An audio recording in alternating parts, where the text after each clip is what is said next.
all of your beautiful faces this morning, and because I know you guys have a very busy schedule, but we do want to say welcome. They have a lot of good information for you this morning. So and the good thing about it is you can ask questions.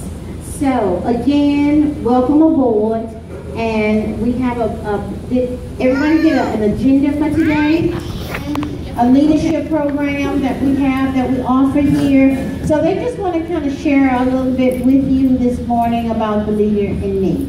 So again, welcome and please enjoy. Again, as I said, if there are any questions, you may raise your hand and we will address them. Give yourself some space, like the leaders you are. Move down, Benjamin. Thank you. Benjamin, turn around and face the audience. Thank you. The Leader in Me is a very important program to us. It makes not only leaders in school, but leaders at home and in the community.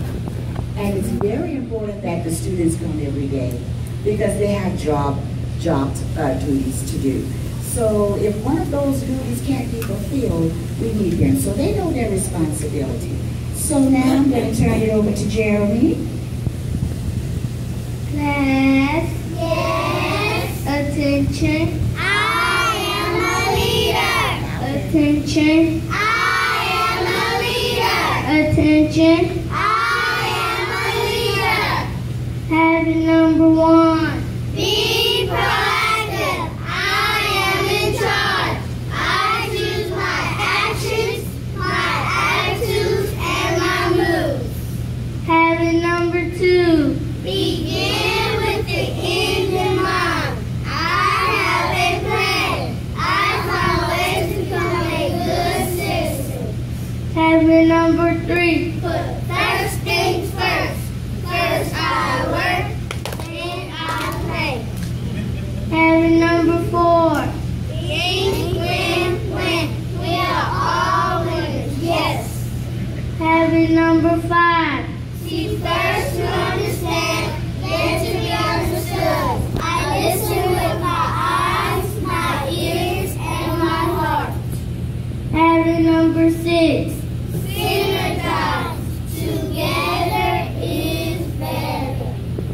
Habit number 7. Sharpen the saw. Balance is best. I take care of my body, my mind, and my soul. Class. Yes. Thank you for caring. Let's try that one more time. Class. Yes. Thank you for caring.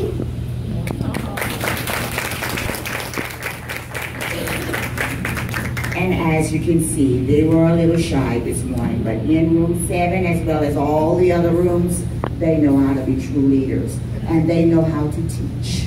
When they say class, class, Yes. classity, class.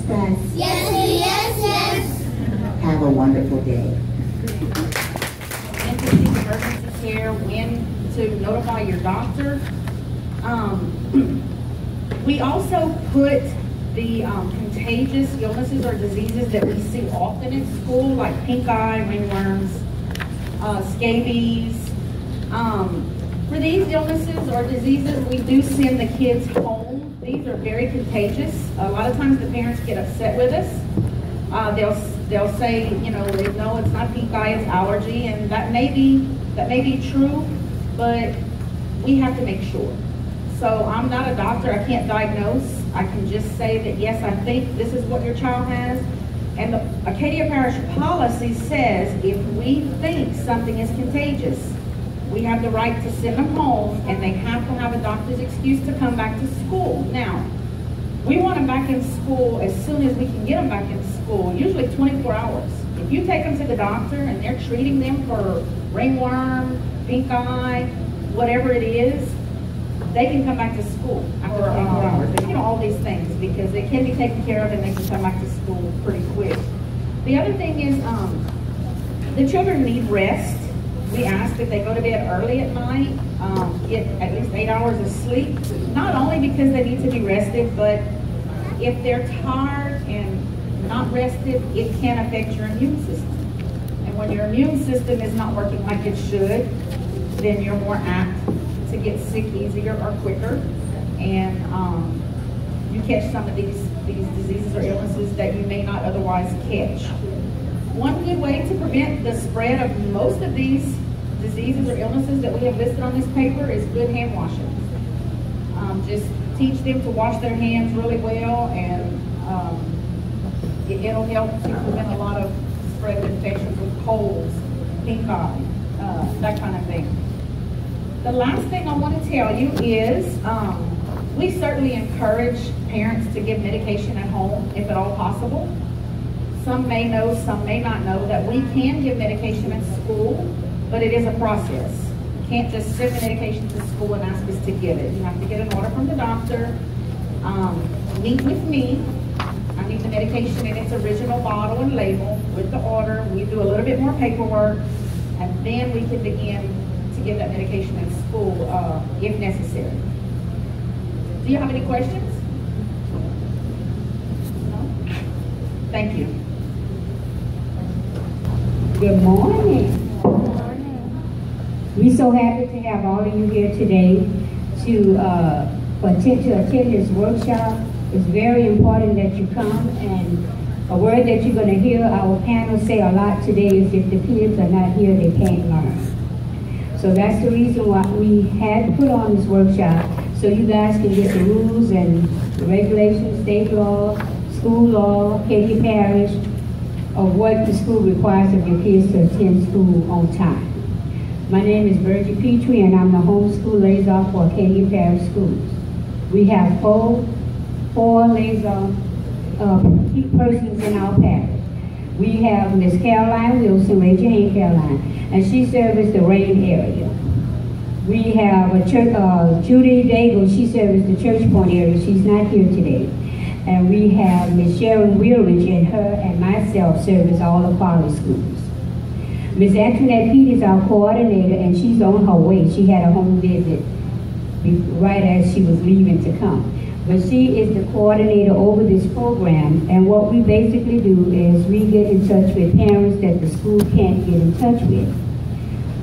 That's why it's so important that when you fill out information sheets that we send home on the first day or all during the school year, that we have the proper address, the correct phone number, because if you do something and you want to give him a high five and tell him you're doing a phenomenal job. He's from the school board office, and he is our child welfare and attendance supervisor. Wow. Mr. Paul Dearson.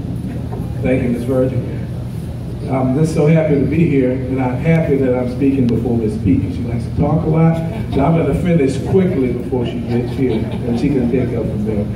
Okay, I'd just like to inform you that this month is what we consider National Attendance Month, September. And six students that had perfect attendance last school year, please report to the main hall.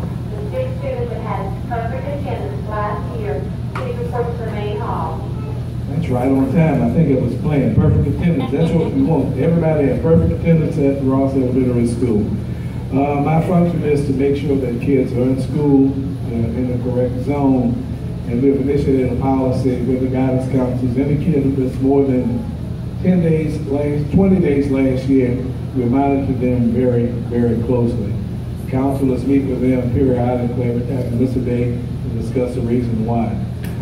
For your kid to be successful, they have to be in school every day. Now, the thing about not being here, you're missing instruction every day. And because your kid is absent and has an excuse, we try to have them in school every day. Hopefully we can try to make their doctor's appointments in the morning, late afternoons, on Saturdays, school holidays, so they can be in school.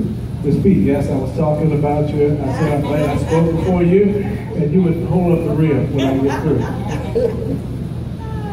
But we have an open door policy at the school board office. If you have any questions or concerns dealing with truancy, kids absent, please let us know. Now, once your child reaches 13 days of being absent, we receive a letter from the school and your name is turned over to the court system. They're known as FINS, Families and Needy Services. And they will work with you and assist you to try to see what the problem is, why your child is not going to school, maybe medical reasons, maybe other reasons. But they do address the situation, something that usually is correctable. If it's not correctable, then there could be fines, there could be jail time, a lot of things go with that. Because as parents, we're responsible for our kids' education. They can't dress themselves, they can't go to school alone. We have to make sure that they're there, and we're there for them. So that's basically all I have to say. I'm sure Ms. Pete, when she speaks, she will have a lot more information for you. So Ms. Pete, there you go. Do you see what they do me? Good morning, everybody. It's so nice. Parents, look at that, Miss Katria. And I know most of them. Breakfast and lunch to every child here at Ross Elementary free of charge. For lunch, we follow USDA guidelines, and I just want to tell you a little bit about that. If your kids come home and they're like, some things seem a little different at school than we see them at home. All of our grains that we offer are whole grains, so we use brown rice, we use whole wheat pasta, we use whole wheat rolls at school. We offer every day to your children at least a cup of fruit and vegetable, and they're required to take one serving of one or the other, and they're welcome to take both. We try to encourage them to try things they might not like, to take it a couple times. You know, research shows that you have to do something at least about 7 times before it becomes a habit, and we want eating fruits and vegetables for your children to become an everyday habit, a twice or 3 times a day habit. So we do offer that to the children. Again, they have choices. They don't have to take everything that's offered to them, but they do have to have at least 4 items, and one of those items needs to be a fruit or vegetable. Also, we do offer milk to them. The milk, again, if they think it might be a little different than at home, we offer skim milk and 1% milk only. If they take a flavor, it's going to be fat-free or strawberry and chocolate milk, and we have 1% white milk. The nutritional value of the milk is the same, it's just the fat content that's less. So we're trying to increase nutritional value while decreasing sodium and some of the fat in the products. You do have a handout that is just a picture of what an average day lunch would be. We always have a meat, we always have grains, we always offer them the milk, the fruit, the vegetable, and starch would be the grains. We try to have, or we do have rice on the menu at least 2 times a week. And we also, again, have the rolls that they like a lot. So I think there's something for everybody. And our hope is that them eating these different types of foods will overflow into the home. When they're grocery shopping with you, they might say, well, I have this oranges at school and I love them, why don't we have them at home? And some of those habits will flow over. It's been a little difficult for older kids when we have these new guidelines for them to change their habits, but I think it's really easy for us with the younger kids. By the time they're in high school, they'll be so used to the whole grains and the fruits and vegetables and the lean meats that we offer that it will just be their healthy habit, and it will take a couple of years for that. As far as breakfast goes, we encourage you to get your child to school in time to have the breakfast. Again, it's nutritional. We have milk, we have fruit and juice, and a breakfast entree every single morning for them here in the cafeteria. It's good brain food for them. Research shows that a child who is not hungry during the school day is going to be a better learner, do better on tests, and look forward to coming to school. So we're trying to encourage that. I also just have some little tips in your folder that you'll see about being a role model, about talking to having a family meal at home, sitting together at the table or somewhere all together. And it's the perfect time to have a conversation about what went on at school today. And that way they can tell you about what they ate at school, but they can also tell you about other things going on at school. Are they struggling with something in the classroom? Are they struggling with other friends on the playground? And it's a good opportunity not only to eat together, but to talk together. One other thing I want to mention is if your child has any special dietary needs. We have a form that you can find on the school board website, which is called the Eating and Feeding Evaluation Form.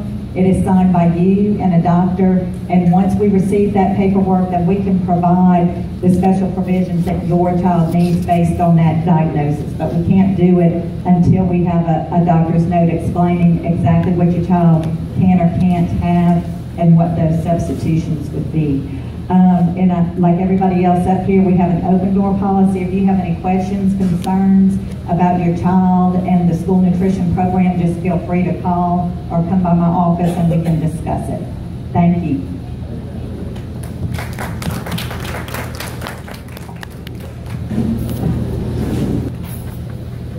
Good morning. Opportunities to participate in bike drawing, PBIS, vital instructions early in the morning, but yet the habit is not being placed in their heart and in their mind. I must be on time. I have to be on time in everything I do, because then that creates in me success. And that's what we're trying to do. So we're asking you, parents, please help us to help your babies to become very successful. Make sure they're here on time. Make sure that they have what they need to be successful. We're going to do our part. The adults over here, excuse the expression, we're working our backside off to make sure every child, not one child, not a few children, but every child has everything they need to be successful. And we're counting on you, parents. Please make sure that they're here on time. Help us to help your child to be successful, and we'll be awesome in our effort, and so will your child. Thank you.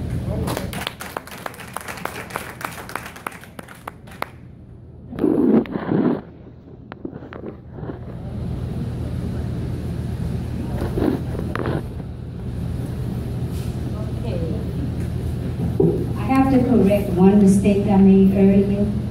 I introduced one of our HSLs as Caroline Wilson, and her name is Caroline Scott, and her sister-in-law made me know that she was a Scott and not a Wilson. It's okay, Brian? Okay. Next we will have Miss David want to come, or Miss Pete? Which one of y'all? You want to come now, Miss David? Well, let Miss David come, because she has some students that she wants to bring. You see her Miss Monday? Oh. Go right ahead. So Miss Pete will be with us. She got the baby? I said we're supposed to wrap up. Okay.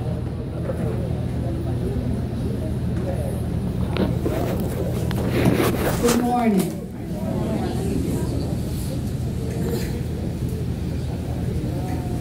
Good morning. Welcome to Ross Elementary. These are the students that have been here all last year for attendance, and they have never missed a day of school.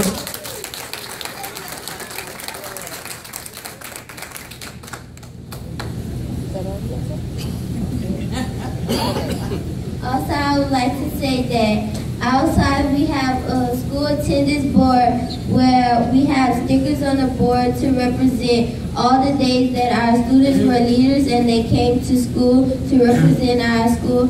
And we also have something that's called 95% attendance goal, where we have music in the cafeteria, and the students, they will sit and listen to the music, and they get to talk and have conversation with their friends.